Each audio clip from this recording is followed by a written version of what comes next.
So happy that you are here with us for this performance of 9, a Holy Week story of love.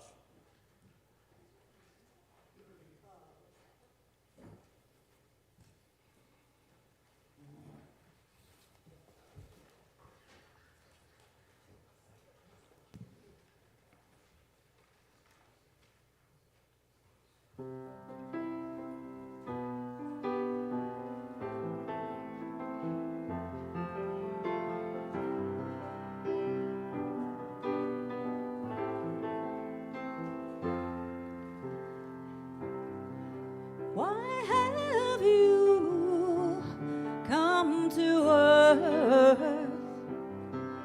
Do you remember?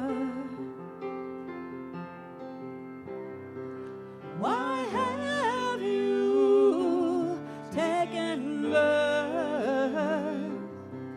Why have you come to love?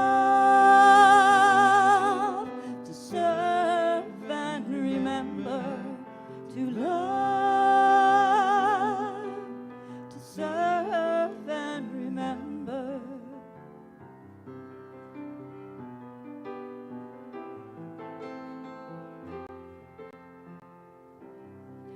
Why have you come to earth? Do you remember? Why have you taken birth? Why have you come to love, to serve and remember? To love, to serve and remember. To love, serve and remember. To love, to serve and remember. To love, to serve and remember. To love, to serve and remember. To love, serve and remember. To love, serve and remember. To love.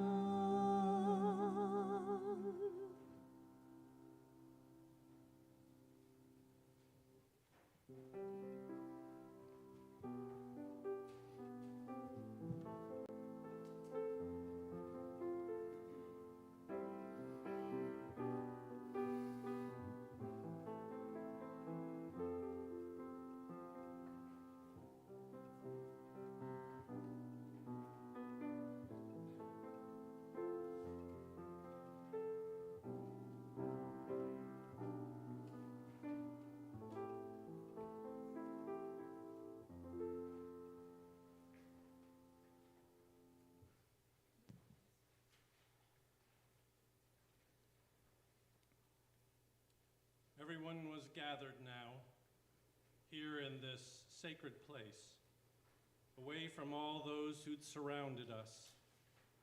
There was a silent joy in this for me, to be with these, my most beloved friends. I could feel their hearts shifting. They'd been carried along by the praise of the crowd and lifted high and held aloft. But I knew that somewhere in each of them there was a remembrance of my words, of me telling them that my end was near. I watched as a heaviness took hold of them. I knew it was confusing for them to stand with me every day and not see what I saw and not feel what I felt. I knew my explanations to them were not enough to reach fully into their minds or their hearts. I knew that would not come until much later. The table was spread and they quieted as they looked toward the center where I sat in stillness. I looked deeply into each of them, and I could see their unmasked fears and feel their yearning to know the truth. They had such strong hearts, such divine spirits, almost as pure as children. I took a basin of water and a towel and sat down in front of one of them. I dipped my hands in the water, and holding one foot, I spread the water gently across, tracing every curve, then resting my hand on the sole of her foot, and then did likewise for her second foot. When this was done, I gazed into her eyes so that she could see how much I loved her. Master, what does this mean? Why are you washing our feet? Because I love you and care for you, and to show you the way to live. Others have told you that the greatest always receives rich treasure and reward. But I tell you that the greatest among you will open your hearts wide and serve others. They will draw love from the deep well inside them and let it overflow into the world. This will be their service and reward. And I washed the next. Master, who are we to serve, and how are we to serve them?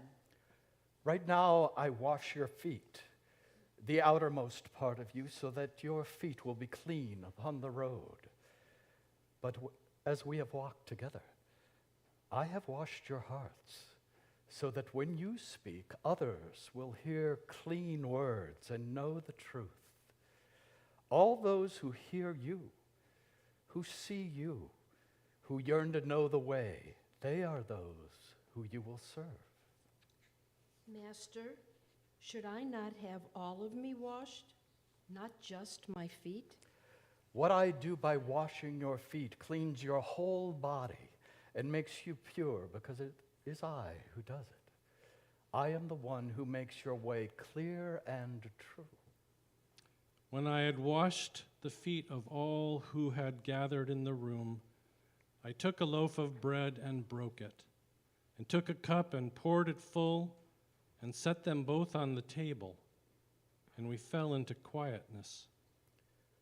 While here on earth, your body is sustained by eating and drinking, so I pass this bread and this cup among you to give you strength.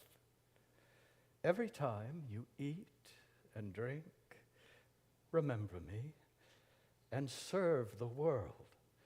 Remember always, it is I who will sustain you. All those who walk as I walk, who love as I love, will live the kingdom of heaven on earth. Each of them took bread and ate it, and drank from the one cup, and took my strength as their own. When I am gone, each of you will travel into the world, taking me with you, because I live inside your hearts. Have no fear, for I will rise and see you again, and I will sit in your company. You will see my face and hear my voice and know my everlasting love.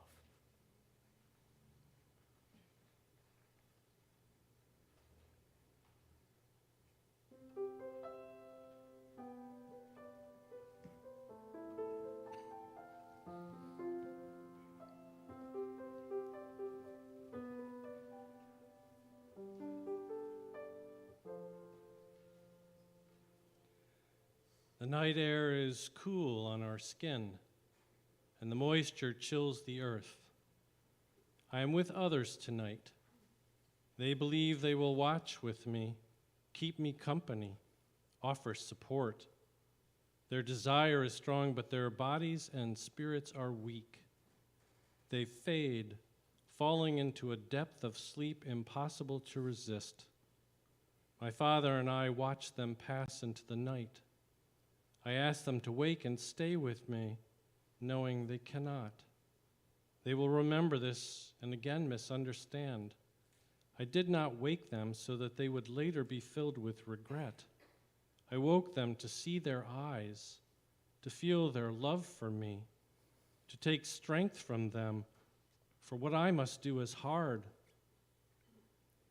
I am in my Father's company, his the most glorious of arms to be held in, the rapture of all the spirits of heaven lining his arms, touching me, echoes of his love.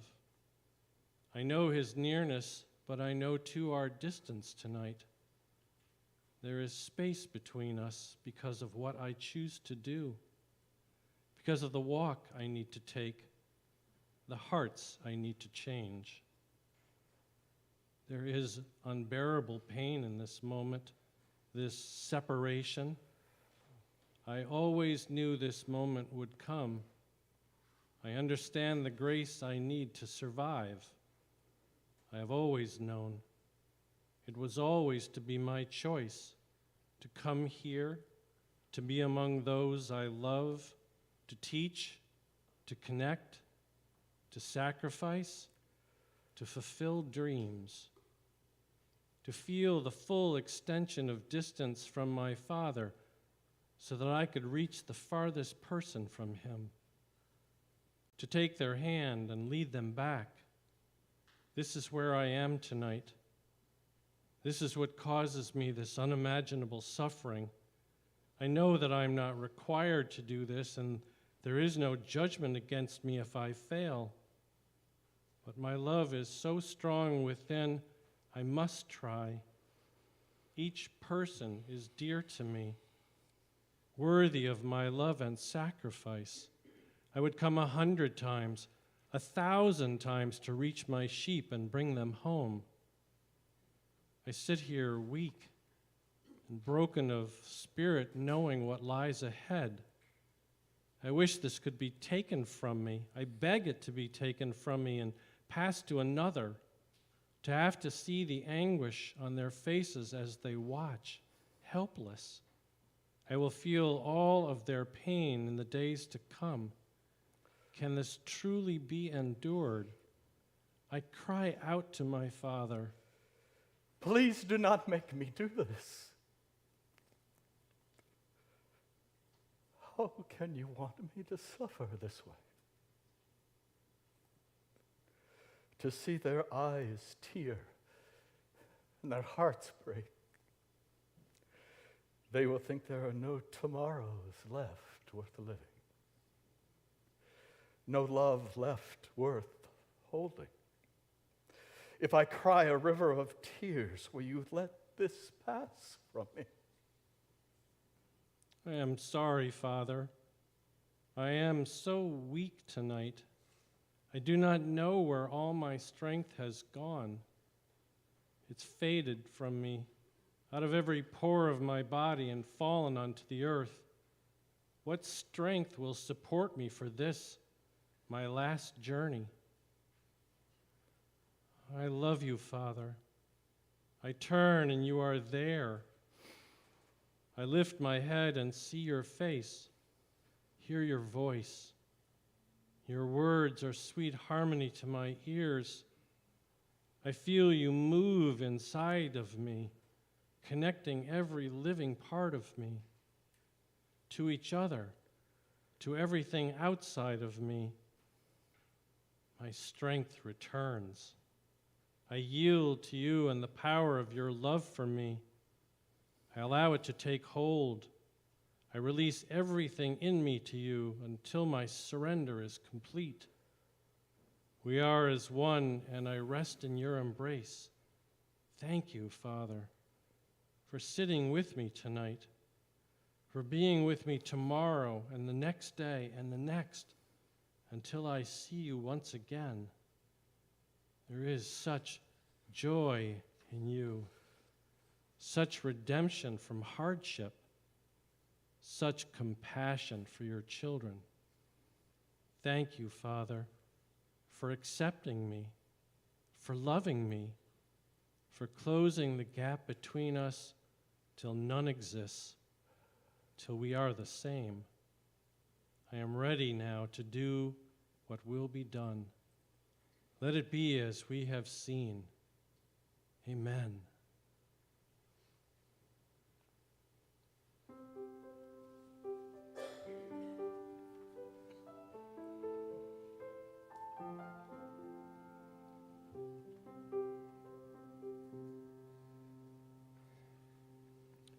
I am remembering now the time when all of my followers walked the road with me.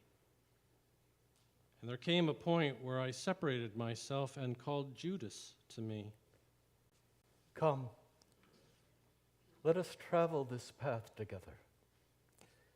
I know of your devotion to me. I see it in your eyes, and I hear it in your words. Tell me, who am I to you, to the world? I gazed deeply into Judas's heart that I might feel the truth. You know my answer for my heart. You know more truly than I do. You know that I love you more than anyone I have ever loved. You know I believe you are the Christ. You alone are God among us. Look fully into my heart and know that I speak the truth.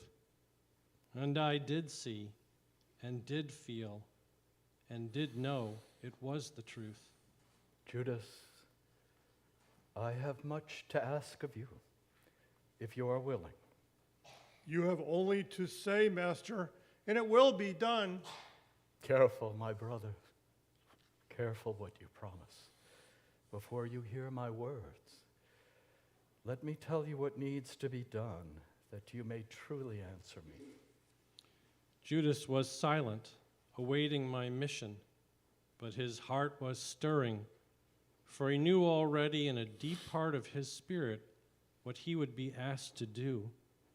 He knew also that I would accept his refusal if he gave it, and that I would not command him to comply. It was Judas's decision alone to make. I see it has been shown to you, and that you have labored long under its weight. And yet, you are here among us. So I ask that it be clear. I ask you to do the hardest task among all those I will give to my disciples. I ask that when the time comes, that you betray me. Between us, it will be by appearance only, for we are the closest of brothers.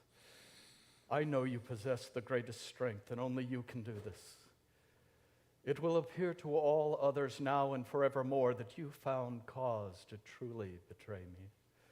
And none will question that you did it for silver pieces, even though you are the keeper of our treasury, even though you could have had more than this at any time you chose, and could have walked away from us, walked away into the night. I stopped, placed my hands upon Judas's shoulders, and looked at his face and into his eyes. Brother, you have seen for yourself that my sheep need their shepherd. They see only where I go and follow.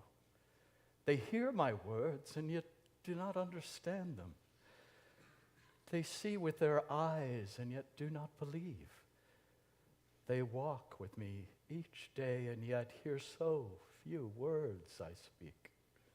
They cry out from hunger and grow weary as they walk. Their hearts yearn to know, and yet they understand none of my miracles. What will happen to my sheep when I am not here? Master, we will feed them. My heart filled with love for him. That will be others' task. I have chosen you to do something only you can do. I need you to deliver me to the high priest, so that I can be born anew, so that all may see and believe. They have not taken my words into themselves, but when I rise up, they will know that death is not the end of life, but its beginning. Lord, I will do as you ask. I have seen and known this from my dreams And now that it is upon me, I am ready. Judas raised his arms and placed his hands upon my shoulders. He bowed his head. You know I love you more than life itself. All that you ask, I will do to glorify you. I kissed Judas on both cheeks. You will suffer greatly for this choice, but I promise you that you will be with me forever. And when the next day came, Judas did as I had asked. He found me gathered with my other disciples in the garden, and he stood before me and kissed me gently on my face. I held Judas close so that none could hear. Glory be yours, my brother. You will pass out of this world before me, but fear not, for I will soon be with you, and that will last forever. Judas held these words in his heart, turned and walked away and found the high priest and his company. I did as I was asked, but you can keep your blood-soaked silver. And Judas threw the bag of pieces to the floor and departed. The high priest and those with him wondered what he had meant, for they did not ask anything of him. They only accepted his gift of betrayal to serve their own ends. Later, while alone, Judas felt the full weight of his actions. That he had done as his master had asked held back none of the pain and sorrow that crushed him and broke his will to live. He cried out, and grief took over his spirit. He remembered my words when I'd said, "You will pass out of this world before me," and he knew. His decision made, Judas ended his earthly life.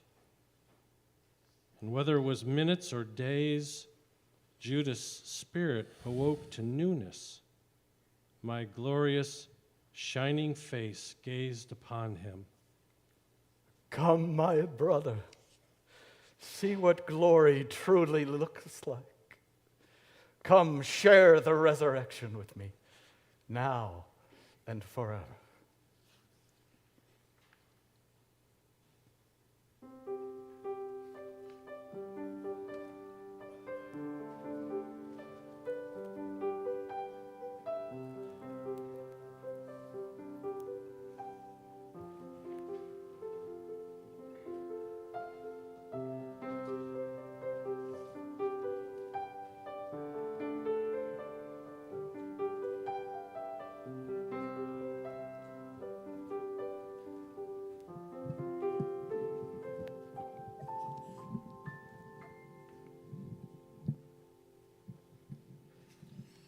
And after the betrayal, they took me to the home of the high priest, that they might accuse me and make it so that all things would lead to my death.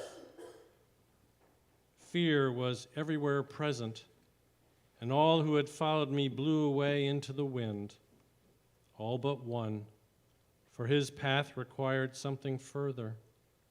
He stood afar, warming himself in the fire's glow, stood there among many others, stood in that place of danger.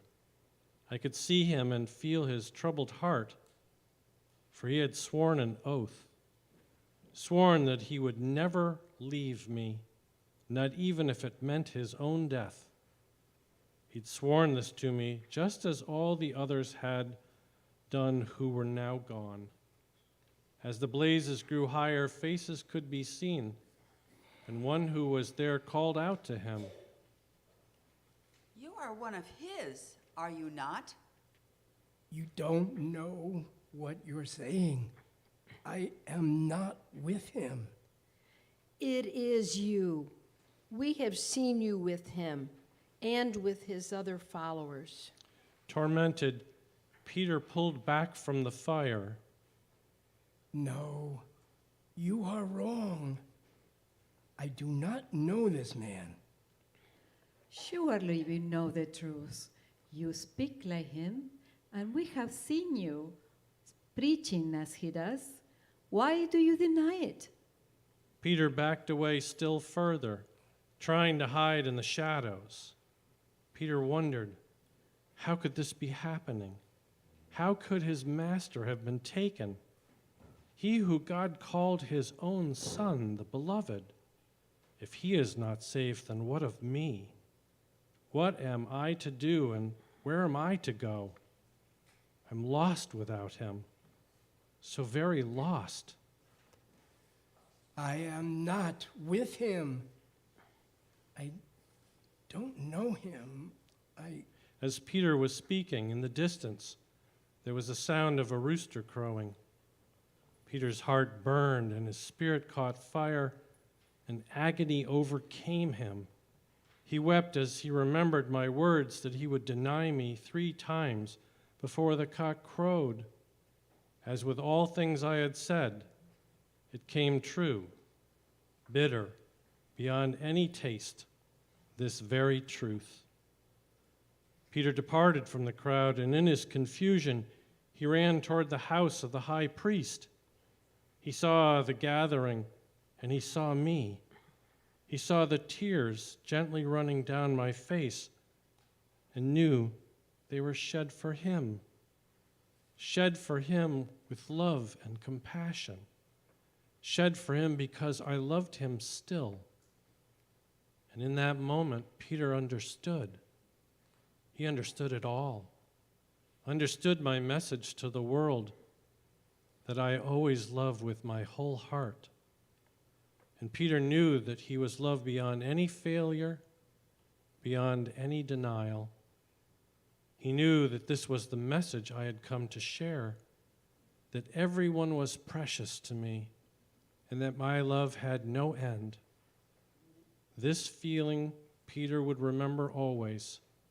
This, his own personal story about the power of my love.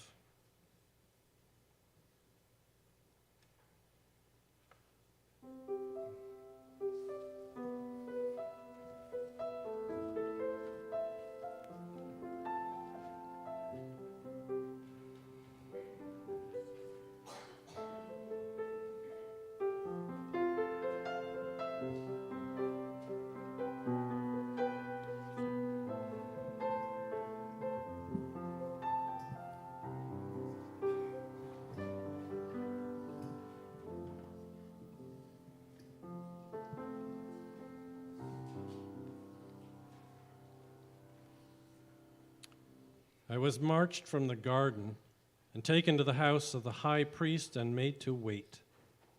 Wait until the morning light, until all those of the council had assembled. Wait until Caiaphas stood before me. See what you have done, stirring up our people and threatening our law. For this, you will be handed over to Pilate, that he may pass judgment upon you. And the crowd moved forward, and we made our way until all had arrived in Pilate's presence. Pilate demanded to know the meaning of our assembly. Who is this man who stands bound before me?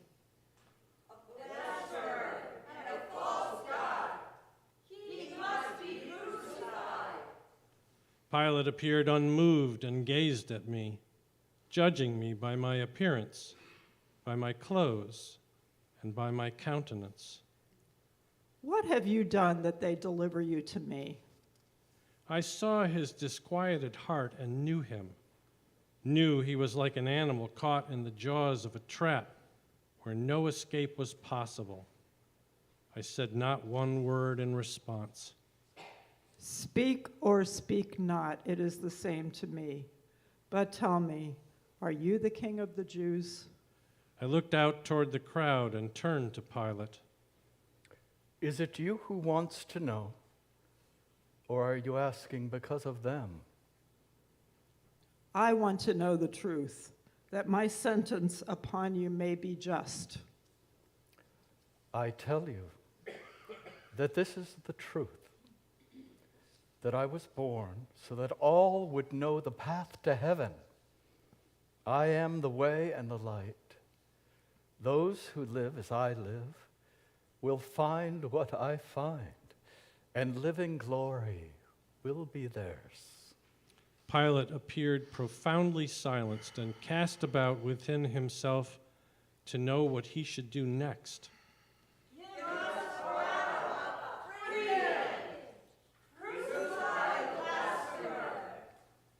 Pilate held up his hand to quiet them and came closer to me. Why do these people hate you so? Are you not one of them? It is well for a man to choose his shepherd wisely. Some men choose guides whose thirst is the love of power. All my sheep know this and have chosen me, for I know the power of love. All who truly seek the way come to me. Pilate understood these words. They reached deeply into his heart, and he was greatly troubled. He turned to face the high priest, the council, and the crowd. I find no fault in this man. I desire to set him free. A large tumult arose in the crowd, and they called again for Barabbas' release.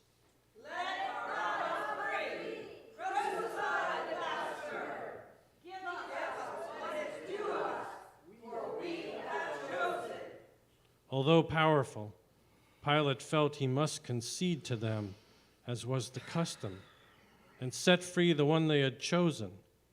Pilate's anger surfaced, and dipping his hands in water, he held them aloft. I wash my hands of this. Let it be as you have chosen. Set Barabbas free. As he left the gathering, Pilate glanced at me and bowed his head, a man in the midst of his own torture.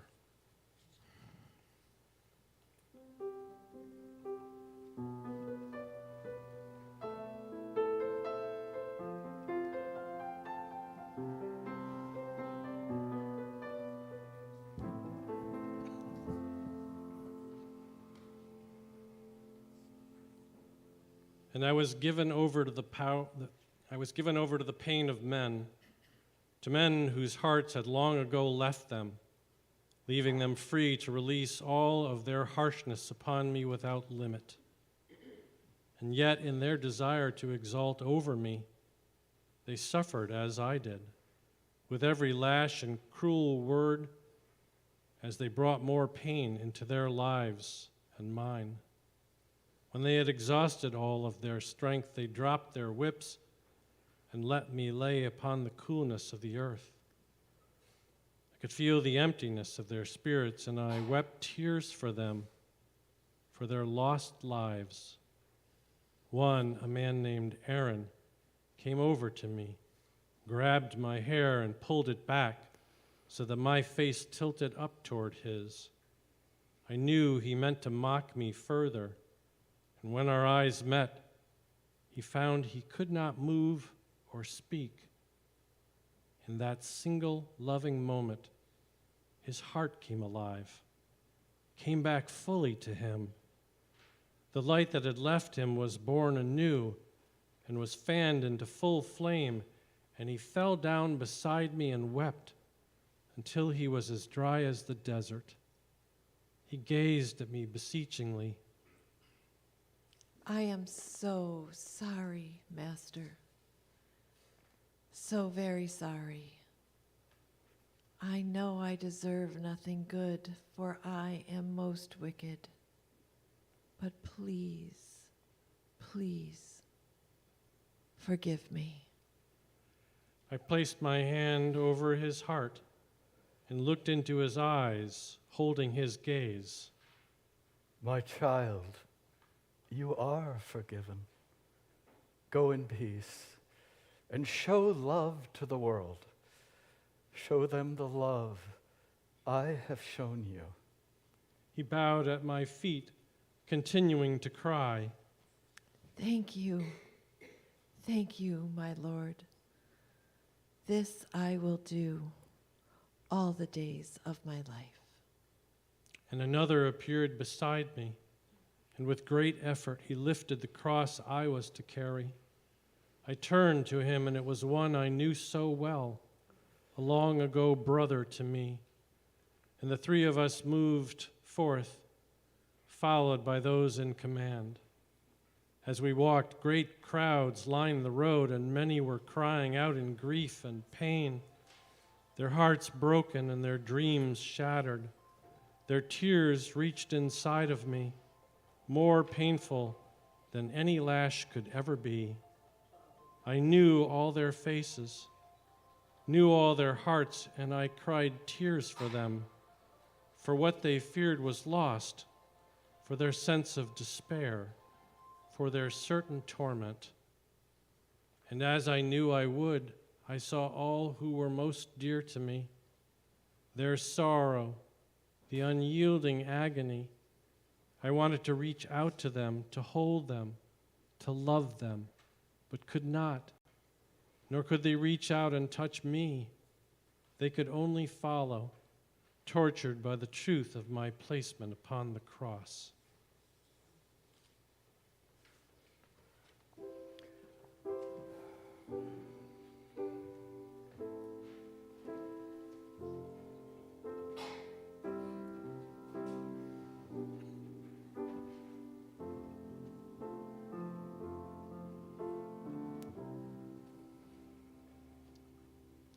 I have been raised up high upon the cross.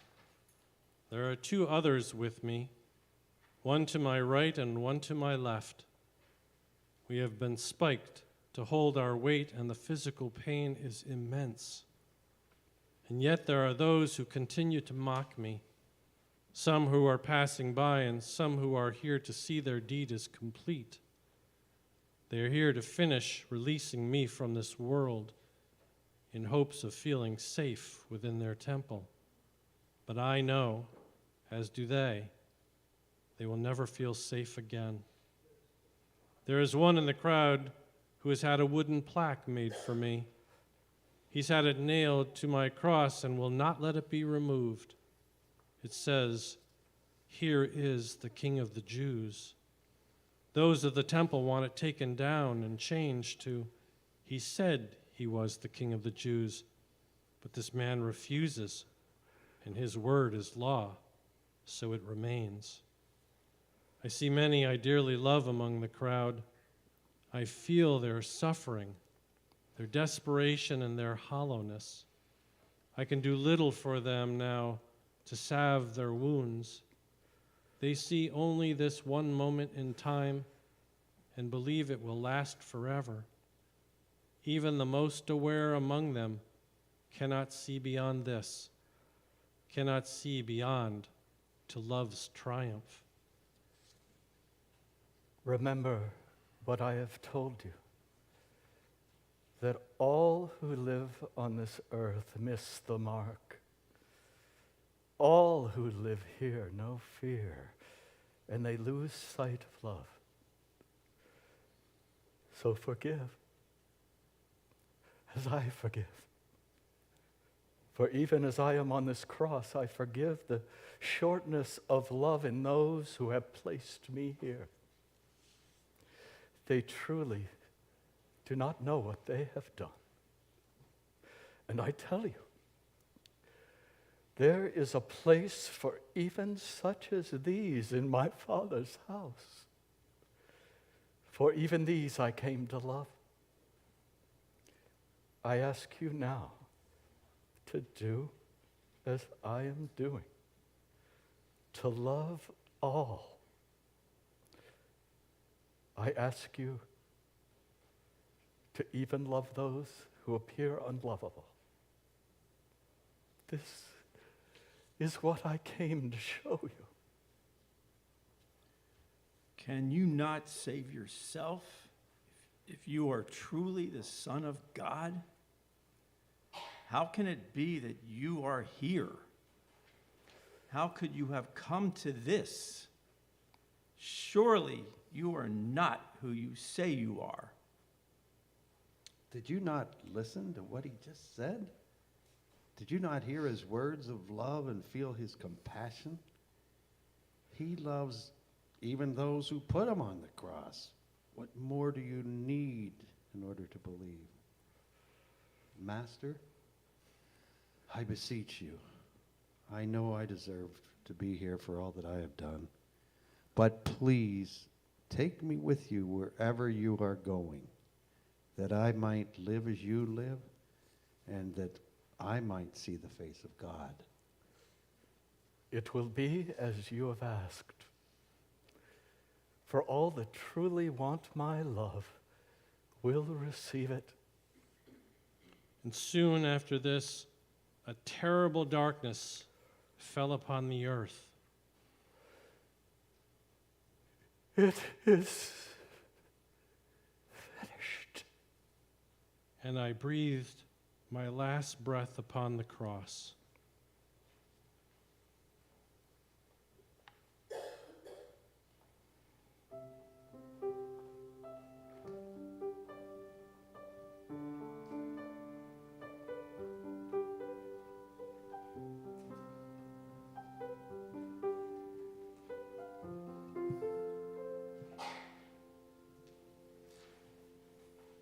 I watched from afar as the one I loved most sought after me. She approached the tomb where I had been laid, trembling with fear that I had been taken and would be lost to her forever. She touched my burial linens, so lovingly placed upon me by Joseph after I'd been taken from the cross. She traced every impression and quietly sang a sweet song to the memory of me. One of my angels came and spoke to her. Why do you seek the living among the dead? His garments shone with brilliance, and she fell back away from him. I am searching for my master. I wish to honor him and anoint him. Please, if you know where he is, please tell me. The angel's heart opened to her. Fear not, for all is well. Your master has risen, as he told you he would. Go and seek, so that you may find him.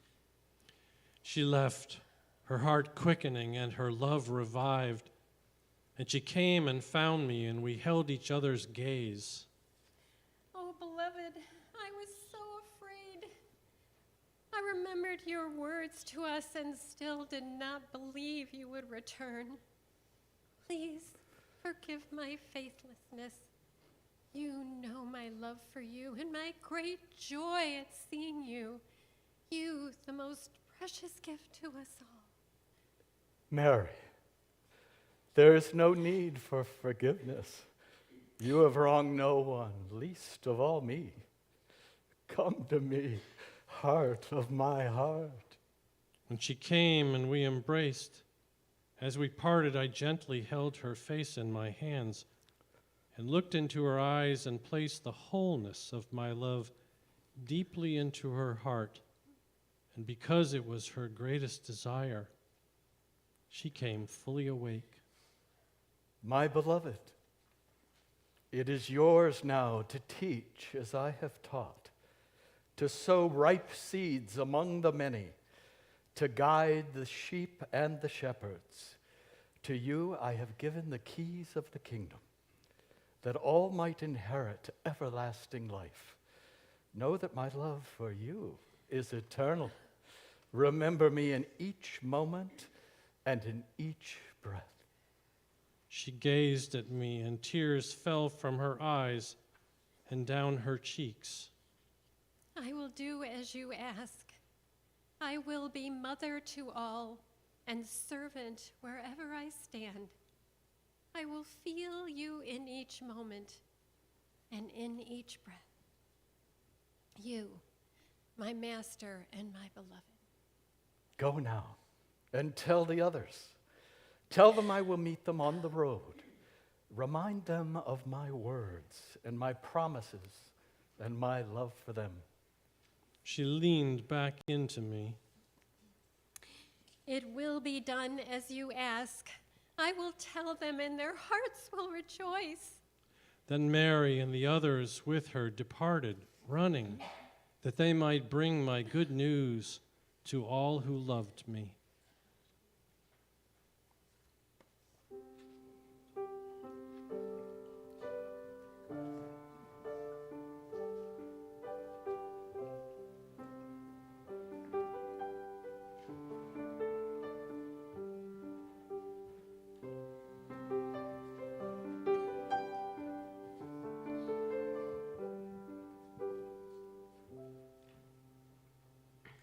Every moment now felt uncertain to them. The elation they'd first experienced when hearing that I had risen had given way to questions, then to doubts. Where was I now? Would I still lead them, teach them, love them? Every fear rose to the surface inside them, threatening to drown them. What would it take to survive? Who would step forward to be their guide, to be their shepherd? So many questions leading to so much confusion. And they recalled, had I not told them I would see them again? But when? It was always so hard for them to understand me and to follow where I led. They were walking along the road now toward Galilee. They had spread out into groups and become separated from one another. Even in this, they could not stay together. Each of them wondered what was to become of them now. Many others traveled this road. Some overtook them and moved swiftly ahead, but some walked with them for a while and talked with them. They found their conversations always returned to me, their master and teacher. They mourned me and were often brought to tears. And one came from behind them, a stranger. Whom do you speak about? It seemed such a surprise to them. After all, this stranger walked their same direction. How could he not know what had happened? Friend, were you not in the city before this? How could you not know about Yeshua and all that was done to him? Tell me, so that I might know. We are grieving his loss, for he was taken from us, accused, sentenced, and hung on a cross to die, and then was buried. Some among us say they saw him raised up and alive. It caused us such great joy, but we have yet to see him with our own eyes, to know his presence, and to be touched by his heart and feel his love upon us. We are walking to Galilee because he told us he would meet us there. Walk with us and see him for yourself. Were you followers of this man? They shared a concerned look, wary of the stranger's purpose in asking. They wondered whether they had already said too much. They wondered whether the stranger could be a spy sent from the high priest, sent seeking justice and punishment for the collapse of the temple. Surely you know from my speech and my countenance that I am safe. Just a man traveling the road the same as you, perhaps seeking what you seek. Something about the stranger's words reached them, and they answered truthfully.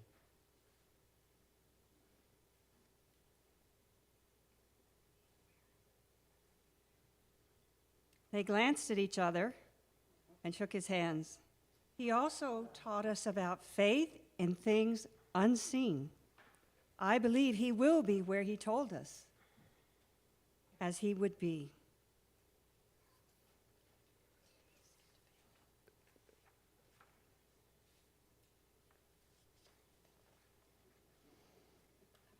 He must have been a magnificent man. What will you do if he does not come to Galilee?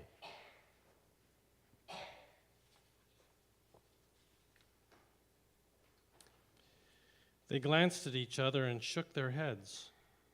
He also taught us about faith in things unseen. I believe he will be here where he told us he would be.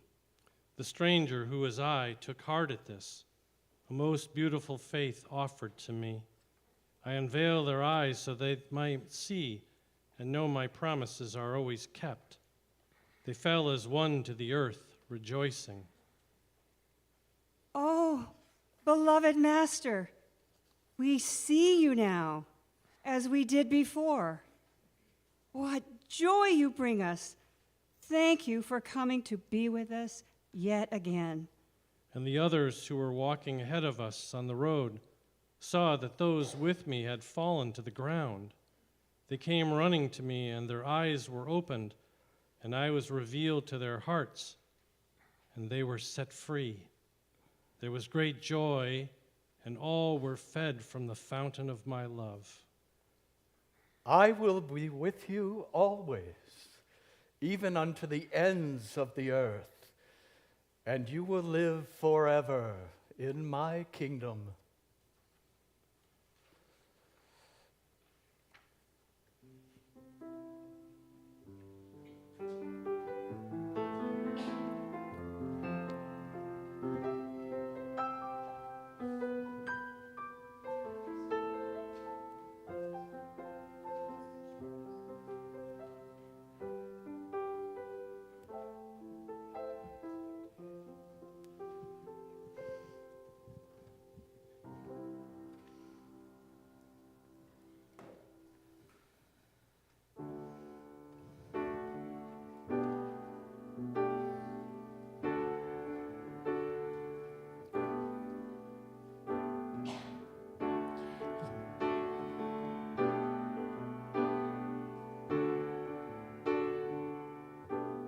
Love lives in the small things.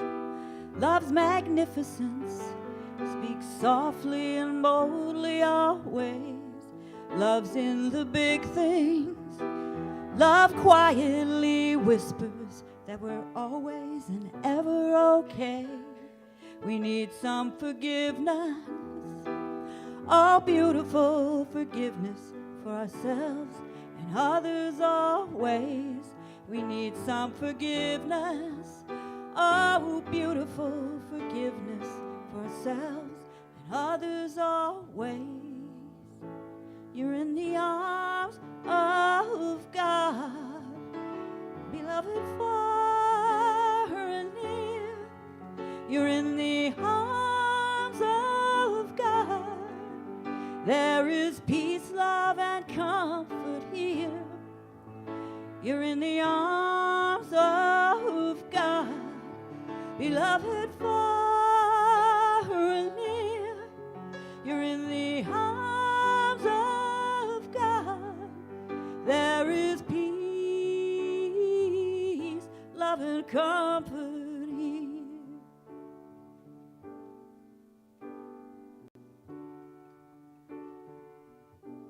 Love lives in the small things. Love's magnificence speaks softly and boldly always. Love's in the big things. Love quietly whispers that we're always and ever okay. We need some forgiveness. Oh, beautiful forgiveness for ourselves and others always. We need some forgiveness. Oh, beautiful forgiveness for ourselves and others always.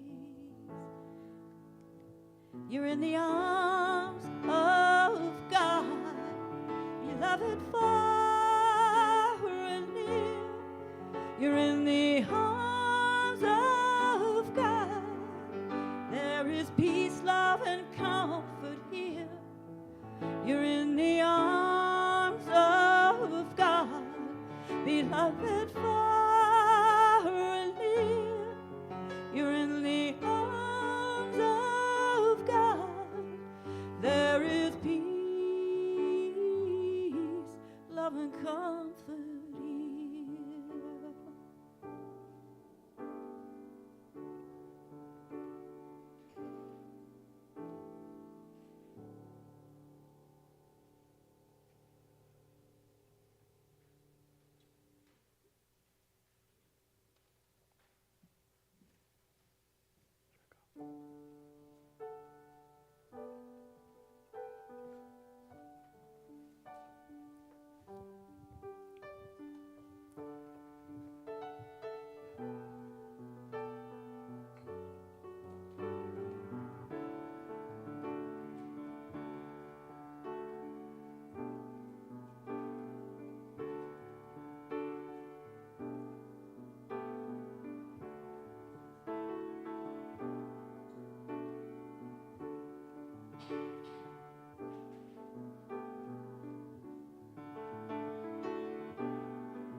Thank you for your presence.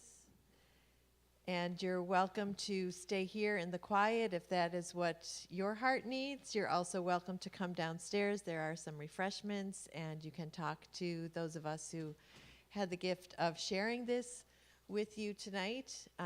If you need to scoot out, you're also, of course, free to do that. But know that you are warmly welcome to come downstairs if you would like to, or to stay here in the sanctuary where we'll keep it quiet and peaceful.